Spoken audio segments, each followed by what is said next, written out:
প্রিয় শিক্ষার্থীরা, আজ এই ভিডিওতে আমরা আলোচনা করতে যাচ্ছি এইচএসসির আইসিটির তৃতীয় অধ্যায় মানে ডিজিটাল ডিভাইস। আর এই ডিজিটাল ডিভাইসের একটি গুরুত্বপূর্ণ পার্ট হচ্ছে বুলিয়ান অ্যালজেব্রা মানে সমীকরণ সরলীকরণ হচ্ছে এই অধ্যায়ের একটি আতঙ্কের নাম। কারণ অনেক শিক্ষার্থী এই সমীকরণ সরল করে কাঙ্ক্ষিত ফলাফল মিলাতে পারে না। আজ আমরা এই ভিডিওতে পুরো কনসেপ্টটা ক্লিয়ার করব। এরপরে আর আমাদের কোনো সমীকরণের উত্তর মিলাতে আর কষ্ট হবে না, অনায়াসে আমরা কাঙ্ক্ষিত উত্তরটাই মিলাতে পারবো। আচ্ছা, আমরা কথা না বাড়িয়ে একদম সরাসরি আমাদের মূল আলোচনায় চলে যাই। দেখতে পাচ্ছ এখানে আমি লিখে রেখেছি যে বুলিয়ান অ্যালজেব্রা সলভ করতে গেলে আমাদের দুইটি নিয়ম ফলো করতে হয়। দুইটি নিয়ম হচ্ছে, প্রথমটি হচ্ছে অর, এটাকে বলে বুলিয়ান অরের নিয়ম, আর দ্বিতীয়টি হচ্ছে অ্যান্ড, এটাকে বলি আমরা বুলিয়ান অ্যান্ড। বুলিয়ান অর এবং বুলিয়ান অ্যান্ডের নিয়মই মূলত আমরা এই সিম্পলিফাইগুলো করে থাকি সমীকরণগুলো। বুলিয়ান অরের ক্ষেত্রে আমাদের একটি টার্ম মনে রাখতে হবে এবং বুলিয়ান অ্যান্ডের ক্ষেত্রে একটি টার্ম মনে রাখতে হবে। টার্মটা হচ্ছে এরকম, বুলিয়ান অরের ক্ষেত্রে যদি আমাদের একটি ইনপুট ওয়ান হয় তাহলে আমরা অনায়াসে তার আউটপুটটি ওয়ান দিতে পারি। বুলিয়ান যুগের ক্ষেত্রে কথা হচ্ছে এরকম, একটি ইনপুট ওয়ান হলে আউটপুট ওয়ান। আর যদি এরকম হয় বুলিয়ান অ্যান্ডের নিয়মে, তাহলে আমরা বলতে পারি একটি ইনপুট যদি আমাদের জিরো হয় তাহলে আমাদের আউটপুটটা মানে আমাদের উত্তর হবে জিরো। শুধু এই কনসেপ্টটা কাজে লাগে আমরা প্রত্যেকটি বুঝতে পারবো। আচ্ছা, তাহলে আমি দেখতে পাচ্ছি, এটা একটু পরে বোঝাচ্ছি। তাহলে এখানে আমাদের দুইটি ইনপুট হচ্ছে ওয়ান, তাহলে আমি বলেছি একটি ইনপুট যদি আমাদের ওয়ান হয় কাঙ্ক্ষিত উত্তর আমাদের ওয়ান হবে, তাহলে আমরা ওয়ান বলতে পারি। এই জায়গায় দুইটি ইনপুটের মধ্যে একটি ইনপুট ওয়ান, আমাদের উত্তরও কিন্তু ওয়ানই হয়েছে। এই জায়গায় দেখতে পাচ্ছি যে ওয়ানের কোনো অস্তিত্ব নেই। সেক্ষেত্রে আমাদের করণীয় কি? সেক্ষেত্রে আমাদের করণীয় হবে এরকম, যখন এখানে বলা হচ্ছে যে এর সাথে যুগ আকার রয়েছে আমাদের জিরো, সেক্ষেত্রে উত্তর হবে আমাদের এই হবে, জিরোর ভ্যালু নেই যুগের ক্ষেত্রে। এই জায়গায় যদি আমি একটু খেয়াল করি, এখানে তিনটি চলক রয়েছে, মানে ইনপুট রয়েছে আমাদের তিনটি, আর তিনটির মধ্যে আমাদের একটি হচ্ছে ওয়ান। আমি আগেই বলেছি আমাদের একটি ইনপুট যদি ওয়ান হয় আমাদের আউটপুট হয়ে যাবে ওয়ান। সেই কনসেপ্টটা হচ্ছে আমাদের ওয়ারের ক্ষেত্রে। এখন শুধু আমাদের বাকি রইল শেষ দিকে কিন্তু বলা হচ্ছে এরকম যে এ প্লাস এ বার, এখানে এ প্লাস এ বার এর মান হবে আমাদের ওয়ান। আর এই ওয়ান হওয়ার যুক্তিটা হচ্ছে এরকম, আমরা যদি এই এর মান যদি আমরা ওয়ান ধরি, তাহলে শিওর আমাদের এ বারের মানটা তার বিপরীত হবে, কারণ বার বিপরীত কাজ করে। তাহলে এই এর মান যদি আমরা ওয়ান ধরি তাহলে আমাদের এই এ বারের মানটা হয়ে যাচ্ছে জিরো, শিওর হয়ে যাচ্ছে জিরো। আর এই ওয়ান আর এখানে হচ্ছে আমাদের জিরো, এটা যদি যোগ করি তাহলে আমাদের উত্তর কিন্তু ওয়ান হবে, কারণ আমি আগেই বলেছি একটি ইনপুট যদি ওয়ান হয় আউটপুট ওয়ান হবে। এখন যদি আমরা একটু ব্যতিক্রমভাবে ভাবি, ব্যতিক্রম বলতে বোঝাচ্ছি যে এখানে যে আমাদের এর মানটা আমরা ওয়ান ধরেছি, আমরা ওয়ান ধরবো না, এখন আমরা এটাকে জিরো ধরবো। তাহলে এই এর মান যদি জিরো ধরি তাহলে এখানে যে এ বার রয়েছে, তাহলে এই এ বারের মান যদি চেঞ্জ হয়ে এখন ওয়ান হয়ে যাবে, কারণ আমরা বলেছি যে এ বার বিপরীত কাজ করবে, এ যা ইনপুট নিবে তার বিপরীতটা হচ্ছে আমাদের এ বারের জন্য। তাহলে আমাদের এই জিরো আর এখানে হচ্ছে ওয়ান, এটা যদি যোগ করি আমাদের উত্তর কিন্তু এখনও কিন্তু ওয়ানই হচ্ছে।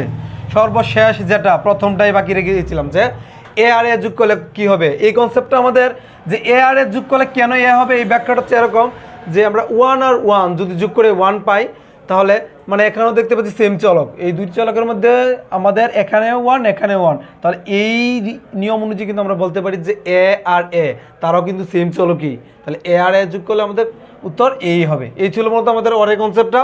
এখন আমরা এন্ড মানে গুণের কাজটা সম্পূর্ণ করব। গুণের ক্ষেত্রে কী বলেছিলাম যে একটি ইনপুট যদি জিরো হয়ে যায় তাহলে আমাদের আউটপুট হবে জিরো। তাহলে আমরা আগে এইগুলোকে ক্লিয়ার করার চেষ্টা করি। এখানে প্রথমটি হচ্ছে ওয়ান, তারপরটি হচ্ছে জিরো, তাদের সম্পর্ক হচ্ছে এন্ডের, তাহলে আমি তো বলতেই পারি যে তার উত্তর হবে জিরো। এখানেও প্রথমটি হচ্ছে এ, দ্বিতীয়টি হচ্ছে জিরো, তাহলে এখনও কিন্তু এই কথাও চলে যে যেহেতু একটি ইনপুট জিরো হয়েছে আমরা আমাদের আউটপুটটা জিরোই দিব। এখানে তিনটি দেখতে পাচ্ছি চলক, এখানে তিনটি চলকের মধ্যে যদি আমি খেয়াল করি, আমি আগেই বলেছি যে যদি জিরো থাকে, আমরা যদি একটি জিরো খুঁজে পাই তাহলে আমরা অনায়াস উত্তর জিরো করতে পারি, তাহলে একটা জিরো তো রয়েইছে যার জন্য এখন জিরো বলতে পারি। আচ্ছা, আর এই যে কনসেপ্টটা এই আমি কিন্তু যুগের ক্ষেত্রে এটা ক্লিয়ার করেছি, এখন এটা গুণের ক্ষেত্রে ক্লিয়ার করবো, এটা যে এ ইন্টু এ বার, এখানে আমাদের মানগুলো নিজের থেকে ধরে নিতে হবে। এখন যদি আমরা এই এর মান জিরো ধরি না, তাহলে কিন্তু আমাদের এ বারের মানটা বিপরীত হবে, মানে এখানে হবে ওয়ান। তাহলে জিরো আর ওয়ান যদি গুণ করি আমাদের জিরোই হবে, কারণ একটি ইনপুট যদি ওয়ান হয় কাঙ্ক্ষিত উত্তর হবে আমাদের একটি ইনপুট যদি জিরো হয় তাহলে আমাদের কাঙ্ক্ষিত উত্তর জিরোই হবে। এটা যদি চেঞ্জ করে এটাকে যদি আমরা ওয়ান ধরি তাহলে এটা হয়ে যাবে 0, আর 1 আর 0 গুণ করলেও 0। এখন বাকি রইল উপরে 2টা, এখানে কিন্তু প্রথমটি 1, দ্বিতীয়টি 1, তাহলে 0-র কনসেপ্টটা আমাদের পড়ছে না। সেক্ষেত্রে আমরা স্বাভাবিকভাবে ভেবে নেব যে 1 আর 1 গুণ করলে আমাদের 1 হবে, স্বাভাবিক। মানে 1 আর 1 যদি গুণ করি তাহলে আমাদের উত্তর হবে 1। মানে 0 যদি থাকে তাহলে আমরা 0 উত্তর করব এন্ডের ক্ষেত্রে, কিন্তু 0 ব্যতীত যদি উভয় চলক একই থাকে তাহলে আমরা যে কোনো একটি নিব। মানে 1 আর 1 গুণ করে আমাদের উত্তর পাচ্ছি 1। তাহলে এই কনসেপ্টটা উপরটার ক্ষেত্রে কাজে লাগাবো। a আর a গুণ করলে আমাদের আউটপুট হবে a, কারণ এখানে 0 নেই। এই ছিল আমাদের 2টা পার্ট, এটা তো অবশ্যই আমাদের কাজে দিবে। এছাড়া যে আংশিক সহযোগী বলতে পারি আমাদের বুলিয়ান উপপাদ্যটা, এটা এমসিকিউর ক্ষেত্রে এটা আসতে পারে যে বুলিয়ান উপপাদ্য কয়টি? বুলিয়ান উপপাদ্য হচ্ছে 2টি। আর 2টি উপপাদ্য কি? যে প্রথমটি হচ্ছে এটা যে a plus b whole bar, এটাকে যদি আমরা ভাঙি তাহলে উত্তর হবে এরকম যে a bar into b bar. আর দ্বিতীয়টি হচ্ছে a বি হোল বার, আর এটাকে ভাঙলে হবে a bar plus b bar. এখানে একটা জিনিস স্পষ্ট যে বার ভাঙলে যে চিহ্নের পরিবর্তন হয়, এই কনসেপ্টটা এখান থেকে আমরা ক্লিয়ার করতে পারছি। বার ভাঙলে চিহ্নের পরিবর্তন হবে, এখানে ছিল কিন্তু যোগ চিহ্ন, আমরা বারটা ভাঙাতে এখানে গুণ চিহ্ন হয়ে গেছে। সেমভাবেই এখানে ছিল গুণ, এ আর বি এর সম্পর্ক ছিল গুণের মানে এন্ডের, আমরা বার ভেঙে তার যোগ করে নিয়েছি। আমি স্পষ্ট কিন্তু এখানে লিখেও রেখেছি যে বার ভাঙলে চিহ্নের পরিবর্তন হয়। এই কনসেপ্টটা আমরা পাই কোথা থেকে? বুলিয়ানের উপপাদ্য থেকে। তাহলে আমাদের উপপাদ্য তো ক্লিয়ার হয়ে গেল, প্লাস এই সিম্পলিফায়ার ক্ষেত্রে যার মানে এটার যতটুকু অবদান সেটা আমরা বুঝে নিলাম যে বার ভাঙলে চিহ্নের পরিবর্তন। সর্বশেষ বাকি থাকে শুধু অন্যান্য কিছু এই আনুষঙ্গিক আমাদের সূত্র কাজে রাখবে। যেমন যদি কোনো চলকের উপরে হোল বার থাকে, মানে 2টি বার থাকে, তাহলে আমাদের 2টি বার তুলে দিতে পারি বুলিয়ানের নিয়মে, মানে কোনো বার ইউজ না করলেও চলে। মানে এখানে যদি এরকম হতো বি এর উপরে যদি হোল বার থাকতো, আমরা শুধু বি লিখলেও আমাদের হবে। এই হচ্ছে কনসেপ্টটা। তারপরে আরও একটি সূত্র লিখেছি যে আমাদের এ রয়েছে গুণাকারে এ প্লাস বি এর সাথে, তাহলে তাদের সম্পর্কটা কীরকম হবে? এই এ বি এর সাথে গুণ হলে হবে এ বি, প্লাস তো আমরা প্লাসই লিখবো, তারপরে এই এ আবার সি এর সাথে গুণাকার হবে, তাহলে হবে এসি। এটা এই কনসেপ্টটা আমরা অনেক আগে থেকে হয়তো বা ক্লিয়ার, ক্লাস 10 থেকে হয়তো আমরা জানি। সর্বশেষ যেটি আমি লিখেছি সূত্রটা, সেটা হচ্ছে সবচেয়ে ইম্পর্টেন্ট সমীকরণ সরলীকরণের ক্ষেত্রে। কারণ এই সূত্র যখন অ্যাপ্লাই করতে হবে অনেকেই ধরতেই পারে না কখন আমরা এই সূত্রটা অ্যাপ্লাই করব। তার জন্য আমি কিন্তু দেখতে পাচ্ছি কিছু টেকনিক লিখেছি। টেকনিক বলতে বোঝাচ্ছি যে এদিক দিয়ে থাকবে একটি চলক, এদিক দিয়ে থাকবে 2টি, এদিক দিয়ে একটি, এদিক দিয়ে থাকবে 2টি চলক, যার জন্য লিখেছি এখানে একটি, আর এদিক দিয়ে লিখেছি 2টি। এটা পরিবর্তন করা তারা এরকমও দিতে পারে যে এই 2টি চলক থাকবে প্রথমে এবং একটি চলক থাকবে শেষ দিকে, সমস্যা নাই, কিন্তু একটি 2টি এরকম সম্পর্কটা থাকবে। হ্যাঁ, এটা মোস্ট ইম্পর্টেন্ট। তাহলে আমাদের করণীয় কি? মানে এই চলক একবার বি এর সাথে কি বসবে, তাহলে হবে এ প্লাস বি, আবার এই এটাই গিয়ে আবার সি এর সাথে বসবে, তাহলে হবে এ প্লাস সি। হ্যাঁ, এটা হচ্ছে মূলত আমাদের বিভাজনের সূত্র এই বুলিয়ান অ্যালজেব্রার ক্ষেত্রে। আর আরও আমি একটু টেকনিক দিয়ে রাখছি যে এই সূত্রটাই কখন অ্যাপ্লাই করব এই প্রশ্নে আমরা বুঝবো কিভাবে। একটা মিল থাকবে, মিল বলতে বোঝাচ্ছি প্রশ্নে এখানে তো আমরা 3টি চলক দিয়েছি ভিন্ন ভিন্ন না, এ বি সি, কিন্তু প্রশ্নে এরকম থাকবে যে এরকম বলা থাকবে, প্রশ্নে বলা থাকবে যে এ বার প্লাস এসি, এরকম মিল থাকবে। মানে এই দিকের একটা এই বর্ণের সাথে এই দিক দিয়ে একটা বর্ণ মিল থাকবে এরকম। তাহলে এই জায়গায় আমি এই সূত্রটা অ্যাপ্লাই করব, এটাকে একবার এটার সাথে বসাবো, আবার এটাকে আবার এটার সাথে বসাবো। অথবা তারা এইভাবে দিতে পারে যে সি বার প্লাস বিসি, তাহলে এদিক দিয়েও সি এদিক দিয়েও সি, এরকম একটা মিল থাকবে, তাহলেই আমরা এই সূত্রটা অ্যাপ্লাই করবো। আর এখানে যে আমরা বোঝার সুবিধার্থে যে মেইন সূত্রটা দিয়েছিলাম তারা কিন্তু 3টি ভিন্ন ভিন্ন ছিল, কিন্তু যখন আমরা এই সূত্রটা অ্যাপ্লাই করবো একদম সমীকরণে তখন কিন্তু ভিন্ন থাকবে না, এরকম মিল থাকবে, 2 পার্টে একটা মিল থাকবে। তারা একটু ঘুরিয়ে দিতে পারে, মানে এই অংশটা প্রথমে দিতে পারে এবং এই সি বারটা তারা শেষ দিকেও দিতে পারে, অসুবিধা নেই। তাহলে আমরা সেম কনসেপ্টটি কাজে লাগাবো, একটি 2টি এই কনসেপ্ট। আচ্ছা, আমরা তো এতক্ষণ বড় বেসিকটা ক্লিয়ার করার চেষ্টা করছি, এখন আমরা কিছু উদাহরণ করি, তাহলেই পুরোটা ক্লিয়ার হয়ে যাবে। এই যে দেখতে পাচ্ছ যে একটা সমীকরণ আমি লিখলাম, এটাকে এখন এই নিয়মের অবলম্বনে এটাকে সিম্পলিফাই করব। আর সবচেয়ে বোঝার বিষয় হচ্ছে যে এই জাতীয় অঙ্কগুলোর ক্ষেত্রে আমাদের একটা কমন নেওয়ার একটা বেসিক থাকতে হবে, যে বেসিকটা আমরা অলরেডি 9-10 থেকে আমরা বীজগণিতের ক্ষেত্রে অর্জন করেছি। তাহলে এই কমন নেওয়ার এবিলিটি থাকলে বাকিগুলো আমরা এইগুলোর সম্বন্ধে পারবো। এখানে 3টা পার্ট দেখতে পাচ্ছি অঙ্কের, অলরেডি 3টা পার্ট। এখন আমার দেখতে হবে যে কোন জায়গায় আমি কমনটা নিতে পারি। এখানে দেখতে পাচ্ছি আমাদের ওয়াই রয়েছে, এখানে ওয়াই রয়েছে, আর এই দিক দিয়ে শুধু এক্স। তাহলে আমরা চাইলেই কিন্তু যে কমন হিসাবে এই বর্ণটা নিতে পারি, এখানে ওয়াই এখানে ওয়াই, আমরা এখানে ওয়াই কমন নিতে পারি। এখানে এক্সও নিতে পারতাম যদি এই বারটা না থাকতো, তাহলে এখানেও এক্স এখানে এক্স, এক্স দুটা থেকে আমরা কমন নিতে পারতাম, কিন্তু এই বারের কারণে তারা অন্য একটা রূপ প্রকাশ করেছে।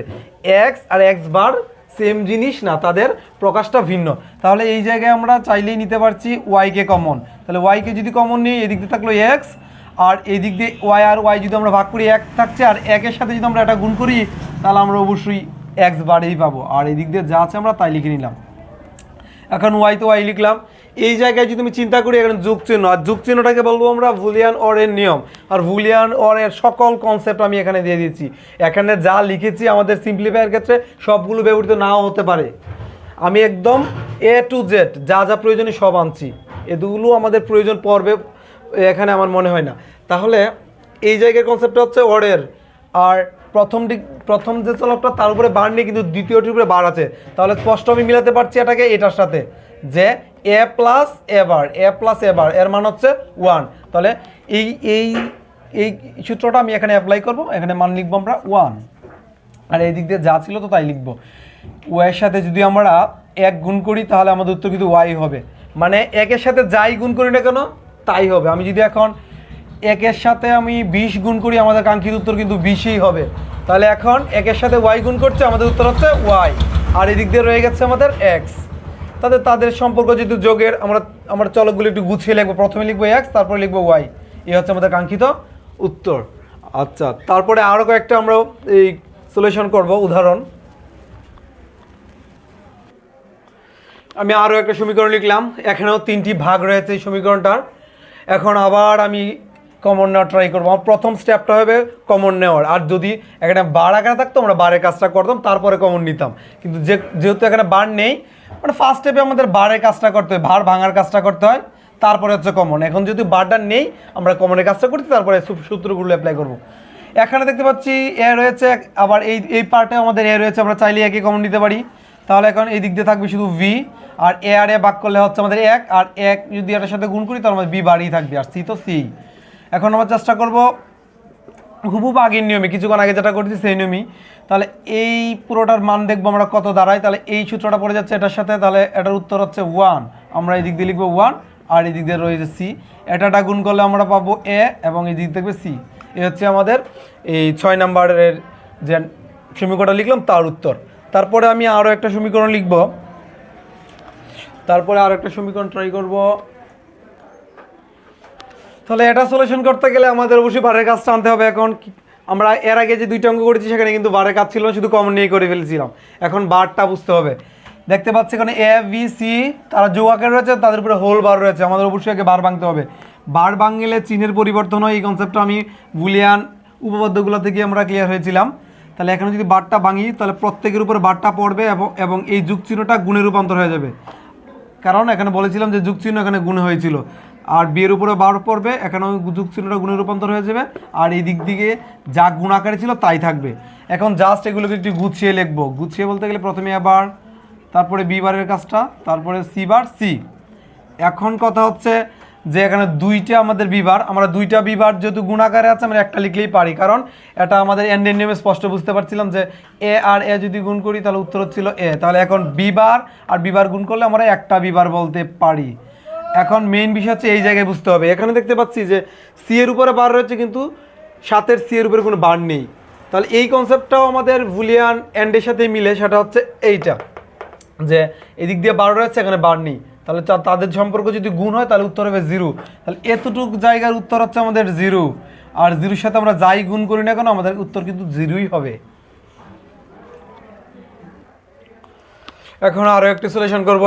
এটাকেও দেখতে পাচ্ছি 3টা পার্টে বিভক্ত। এখন আমি কমন নেওয়ার ট্রাই করব। এখানে রয়েছে এসি, আবার এখানেও রয়েছে এসি দেখতে পাচ্ছি, তাহলে এখানেও এসি, আমরা চাইলে এখান থেকে কমন হিসাবে এসিকে নিতে পারছি। তাহলে শুধু রইল ভি, এখানে প্লাস চিহ্ন দিলাম, তারপরে এসি চলে গেলে এখানে রয়েছে আমাদের ভি বার, আর এই দিক দিয়ে যা ছিল তাই। এখন এসির সাথে দেখতে পাচ্ছি, এটা গুণাকারে, আর এটা পুরোটার মান হবে আমাদের 1। আমরা এই কনসেপ্ট আরও আগেই ক্লিয়ার করলাম। তাহলে এটা মান 1 আমরা লিখলাম, আর এই দিক দিয়ে যা আছে তাই লিখলাম। এখন তাদের সম্পর্ক হচ্ছে গুণের, একের সাথে যাই গুণ আকারে থাক না কেন তাই হবে, আর এই দিক দিয়ে যা আছে আমরা তাই লিখবো। এখানে দুইটি, এদিক দিয়ে হচ্ছে একটি, এদিক দিয়ে দুইটি, এদিক দিয়ে হচ্ছে একটি। তাহলে এখানে কিন্তু আমাদের একটা সূত্র অ্যাপ্লাই করতে হবে যেটা অনেকেই ধরতে পারে না, সেটা আমি বলেছিলাম মোস্ট ইম্পর্টেন্ট যে সূত্রটা সেটা হচ্ছে এইটা, যে দুইটা একটা, এই কনসেপ্টটা কাজে লাগাতে হবে। মানে একবার এটার সাথে এটা যোগ আকারে থাকবে, আবার তাদের মাঝখানে সম্পর্ক গুণের, আবার এইটার সাথে এটা যোগ আকারে থাকবে। তাহলে এই কনসেপ্টটা হচ্ছে এরকম যে প্রথমে আমি এই এবার এর সাথে বসাবো, তাহলে আমাদের এ প্লাস এবার ইন্টু আবার এ এবার বসবে তার সাথে, তাহলে লিখবো এবার প্লাস সি। এখন এটার মান তো অবশ্যই আমরা বলতে পারি যে 1, তাহলে লিখলাম 1, আর গুণাকারে রাখলাম, আর এটা যা ছিল আমরা তাই লিখলাম। পুরোটা আমরা কাজ করলে আমরা কাঙ্ক্ষিত উত্তর বলতে পারি আমাদের এবার প্লাস সি। এই হচ্ছে আমাদের, এটা হয়তো বা আমাদের 7 না সরি, এটা হয়তো বা আমাদের 8 নাম্বার। আচ্ছা, তারপরে আমাদের বাকি রইল 9 আর 10 দুইটা। 9-এর যে প্রোডাক্টটা লিখলাম, এখন এখানে বার ভাঙার কাজটা আগে করতে হবে, তারপরে অন্যান্য কিছু। তাহলে বার ভাঙাটা একটু বুঝে শুনে করতে হবে, আমাদের পার্ট বাই পার্ট বার ভাঙতে হবে, এবং অবশ্যই বার ভাঙতে হবে আমাদের চিহ্নের জায়গায়, অবশ্যই চিহ্নের জায়গায় আমাদের বার ভাঙতে হবে। তাহলে দেখতে পাচ্ছি এখানে প্লাস চিহ্ন রয়েছে, আমরা চাইলে এখানে বারটা ভাঙতে পারছি।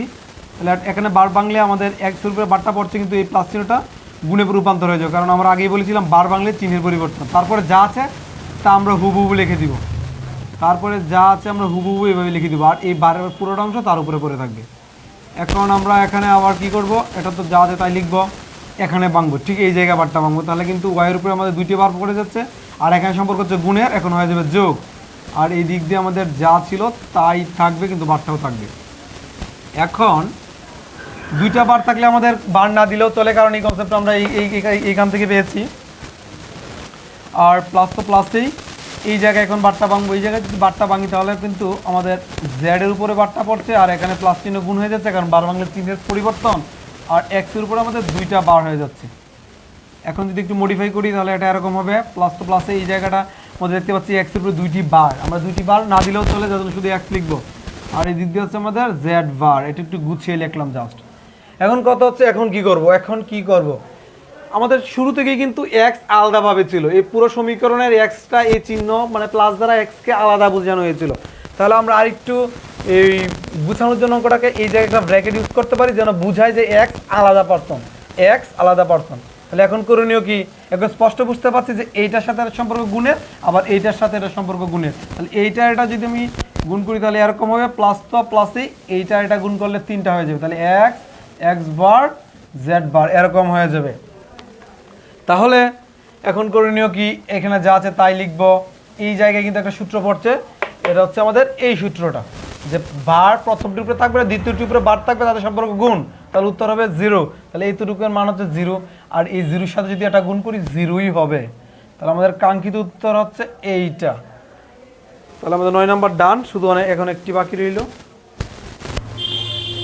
তারপর হচ্ছে 10-এরটা, এখানেও বারের কাজ হচ্ছে, বার আমরা ভাঙবো, বার ভাঙলে চিহ্নের পরিবর্তন হয়ে যাবে, এই জায়গায় দুইটি বার হয়ে যাবে, কারণ একটা আগে থেকে ছিল, আর এখানে চিহ্নের পরিবর্তন হয়ে ইন্টু হয়ে যাবে, আর এই জায়গায় একটি বার হবে। অঙ্কের নিয়ম অনুযায়ী দুইটি বারই তুলে দিতে পারি, তাহলে এই দিক দিয়ে থাকছে আমাদের এ প্লাস বি, আর এই দিক দিয়ে আমরা বারটা ভাঙলে পরিবর্তন হবে, তাহলে এখানে ছিল গুণ, এখন হয়ে যাবে যোগ।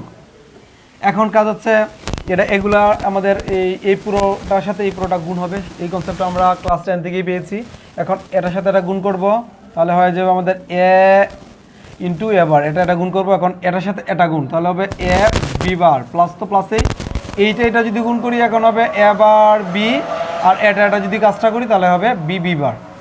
এখন আমরা যদি অ্যাপ্লাই করি বুলিয়ান এন্ডের নিয়ম, তাহলে দেখতে পাচ্ছি যে এই কনসেপ্টটা এখানে কাজে লাগাতে পারছি, তাহলে এটার মান হচ্ছে 0, আর এখানে রয়েছে আমাদের এইটা, আর এখানে থাকবে আমাদের এটা, আর এই কনসেপ্টটা যদি আমরা কাজে লাগাই তাহলে এটার সাথে মিলে যায়, তাহলে এখানে পাবো আমরা 0। তাহলে আমাদের কাঙ্ক্ষিত উত্তর হচ্ছে এতটুকুই আমাদের কাঙ্ক্ষিত উত্তর। আরও একটু গুছিয়ে লিখে দিতে পারি, এর পার্টটা আগে লিখলাম, তারপরে বি এর পার্টটা লিখলাম। এই ছিল মূলত আমাদের আজকের বেশ কয়েকটা সমীকরণের সলিউশন। আমরা পরবর্তীতে আরও হার্ড সিম্পলিফাই নিয়ে আসবো সমীকরণের। আর এই আলোচনার মধ্যে যদি তোমাদের কোনো ডাউট থাকে তাহলে অবশ্যই তোমরা কমেন্টে জানাবে যে ভাইয়া এই ক্লাসটা বুঝি নাই বা এই পার্টটা বুঝি নাই। ওকে।